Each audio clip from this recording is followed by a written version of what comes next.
Hello दोस्तों, कैसे हैं आप सभी। स्वागत है आप सभी का आपके अपने YouTube channel study vlog with Shivendra पर। आज फिर एक नए डिसीजन के साथ सुप्रीम कोर्ट के आपके सामने आए हैं हम यहाँ पर। और एक बात मैं आपको याद दिला दूँ छोटी सी कि भाई यदि अभी तक भी आपने चैनल को सब्सक्राइब नहीं किया है तो प्लीज़ चैनल को सब्सक्राइब कर लीजिए ताकि इस तरह की वीडियोस का नोटिफिकेशन आप तक पहुंचता रहे। और साथ साथ यदि आपने अभी तक भी हमारे channel study blog with Shivendra पे आपका यूपी एपीओ AB20 या किसी भी अपकमिंग जुडिशियल एग्जाम का बैच अगर ज्वाइन नहीं किया है तो प्लीज़ आप ज्वाइन कर सकते हैं ताकि आप अपनी तैयारी को बेहतर बना सके बहुत ही मिनिमम प्राइस के अंतर्गत। तो आज का देखिए डिसीजन जो है हमारा, ये केस का नाम बता दूं पहले मैं। केस का नाम है मिहिर राजेश शाह वर्सेस महाराष्ट्र राज्य 2025 का डिसीजन है, जिसमें सुप्रीम कोर्ट ने डिसाइड किया है क्या कि भाई अगर किसी व्यक्ति को कोई पुलिस अधिकारी या जांच एजेंसियां अरेस्ट करती हैं तो भाई आपको ऐसे नहीं कि आप ऐसे उसको अरेस्ट कर लो, आपको उसकी गिरफ्तारी का रीज़न लिखित में बताना होगा। और ये कहीं ना कहीं जो नागरिक हैं उनके अधिकारों को प्रोटेक्ट करता है। आर्टिकल 21 आर्टिकल 22 को प्रोटेक्ट करने के लिए डिसीजन दिया गया है।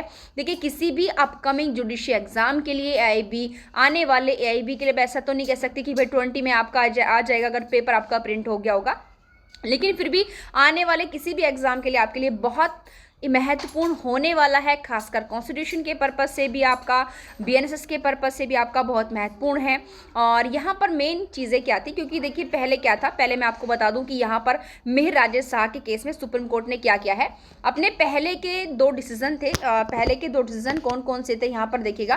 पहले के दो डिसीजन थे, देखिए एक था पंकज बंसल बनाम भारत संघ का, जिसमें धन संशोधन निवारण अधिनियम यानी कि PMLA के तहत प्रावधान था गिरफ्तारी को लेकर के कि भाई ऐसा अगर ऐसे मैटर PMLA वाले तो गिरफ्तारी के जो रीज़न है उनको लिखित में देना होगा। उसके अलावा जो आपके एक दूसरा केस था जो बहुत महत्वपूर्ण था, देखिए पबीरपुर कायस्थ बनाम राज्य NCT दिल्ली का था कि आपका गैर कानूनी गतिविधियां जो रोकथाम अधिनियम है UAPA, ठीक है, उसके अंतर्गत अगर कोई एक्ट आता है तो वहां पर गिरफ्तारी के लिए रीज़न लिखित में देना होगा। इसके अलावा अगर और कोई किसी फैक्ट पर, रीज़न पर, ऑफेंस में अगर भाई गिरफ्तार किया जा रहा है और किसी अधिनियम के अंतर्गत, तो फिर गिरफ्तारी का जो कारण है वो लिखित में देना ज़रूरी नहीं है, ऐसा कोई प्रोविज़न नहीं था। लेकिन अब यहाँ पर सुप्रीम कोर्ट ने मिहिर राजेश शाह के केस में आपका पंकज बंसल और साथ ही साथ आपका जो पबीरपुर कायस्थ का मामला उसको पलट दिया और कह दिया कि केवल गिरफ्तारी के रीज़न लिखित में देना केवल कुछ स्पेसिफिक मामलों में ही ज़रूरी नहीं है, बल्कि लगभग सभी प्रकार के अपराधों में अनिवार्य होगा। बिल्कुल आप यहाँ पर सामने देखिए, देख पा रहे सामने आपका है यहाँ पर, ठीक है, कि आपका सुप्रीम कोर्ट ने एक ऐतिहासिक फैसले में कहा है कि गिरफ्तारी के कारण लिखित में देना अब सभी प्रकार के अपराधों में अनिवार्य होगा। किस में अनिवार्य होगा भाई?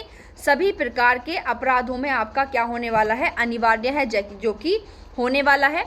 और आगे यहाँ पर देखिए क्या कहा गया है। आगे यहाँ पर कहा गया है कि क्योंकि यह केवल विशेष कानूनों में नहीं है, जैसे मैंने ये भी आप लोगों से कहा कि केवल विशेष कानूनों के अंतर्गत ही ऐसा ज़रूरी नहीं होता है। BNS के अंतर्गत आने वाले ऑफेंसेस पर भी ये लागू होगा। सड़क हादसों, सामान्य अपराधों को भी शामिल करता है। अगर कोई ऐसी सिचुएशन है कि आप तुरंत लिखित आधार नहीं दे सकते भाई, क्योंकि हमेशा ऐसा ज़रूरी नहीं कि आप जैसे आपने अरेस्ट किया तुरंत आप रिटर्न में रीज़न दे दो। तो ये कह रहे कि भैया हम उसके लिए भी आपको कर देते हैं संतुष्ट, आपका समाधान कर देते हैं।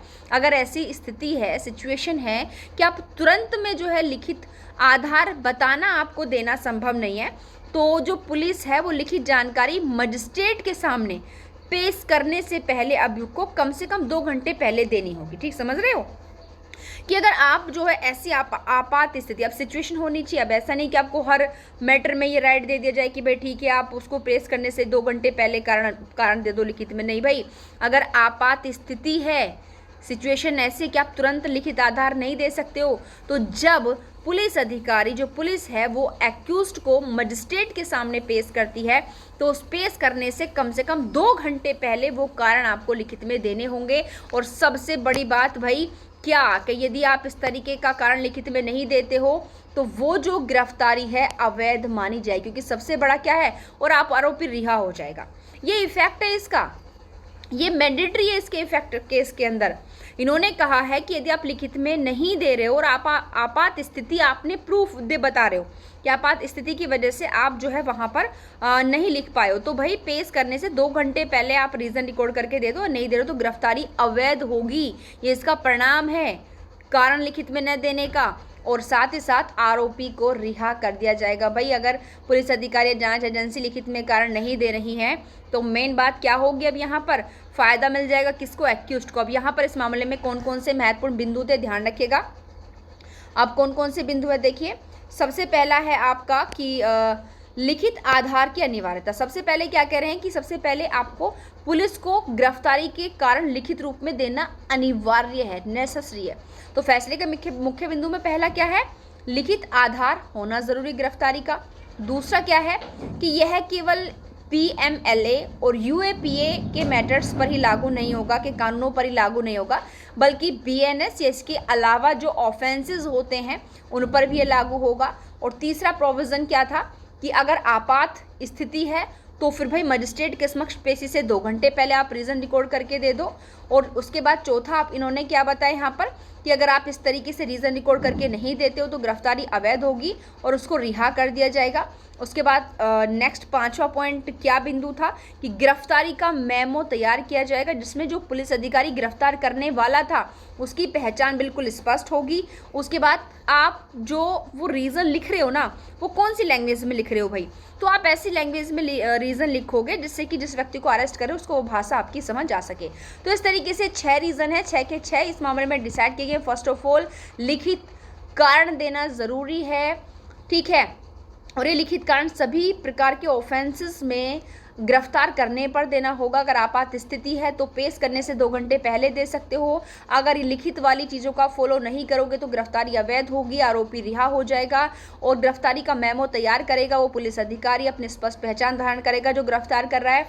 और आखिर सबसे मेन लास्ट वाली बात कि भाई आखिर कौन सी लैंग्वेज आप यूज करोगे, तो जिस लैंग्वेज को गिरफ्तार व्यक्ति समझ सके उस लैंग्वेज में कारण बताए जाएंगे।